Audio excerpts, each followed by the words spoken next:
LCB zone 7ની ટીમને એક મોટી સફળતા હાથ લાગી છે। વેજલપુર પોલીસ સ્ટેશન વિસ્તારમાંથી ચોરી થયેલી ઓટો રિક્ષા સાથે પોલીસે 2 સાતીર આરોપીઓને ઝડપી પાડ્યા છે। નાયબ પોલીસ કમિશનર ઝોન 7 શિવમ વર્માના સીધા માર્ગદર્શન હેઠળ એલસીબી ઝોન 7ના police sub inspector H D. Vaghela અને તેમની ટીમ પેટ્રોલિંગમાં હતી। આ દરમિયાન head constable Jitendrasinh, police constable Yashpalsinh અને જામાભાઈને મળે ચોક્કસ અને સચોટ બાતમીના આધારે વેજલપુર વિસ્તારમાંથી ચોરીની રિક્ષા સાથે 2 ઇસમોને દબોચી લેવામાં આવ્યા હતા। આ સાથે જ વેજલપુર પોલીસ સ્ટેશનનો વણશોધાયેલો ગુનો BNS કલમ 303(2) ઉકેલાઈ ગયો છે। પોલીસે ₹30ની કિંમતની ઓટો રિક્ષા પણ કબજે કરી છે। પકડાયેલા આરોપીઓમાં 1.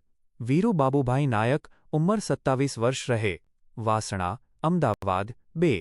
વિનોદ રામસિંગભાઈ નાયક, ઉંમર 36 વર્ષ, રહે દાણીલીમડા, અમદાવાદ। પોલીસ તપાસમાં સામે આવ્યું છે કે પકડાયેલા આરોપીઓ પૈકી વિનોદ નાયક રીઢો ગુનેગાર છે અને તેનો મોટો ગુનાહિત ઇતિહાસ છે।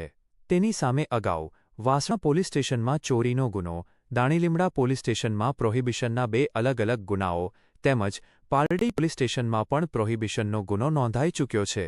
આ સફળ કામગીરી એલસીબી ઝોન 7ના PSI H D. Vaghela, head constable Ajitsinh, Jitendrasinh તથા પોલીસ કોન્સ્ટેબલ યશપાલસિંહ, જામાભાઈ અને નાગરાજભાઈ દ્વારા સંયુક્ત રીતે કરવામાં આવી છે। આવા જ ક્રાઇમ ન્યૂઝ માટે જોતા રહો અમારી ચેનલ ગુંજ ગુજરાતની। આસિફ ખાન પઠાણ।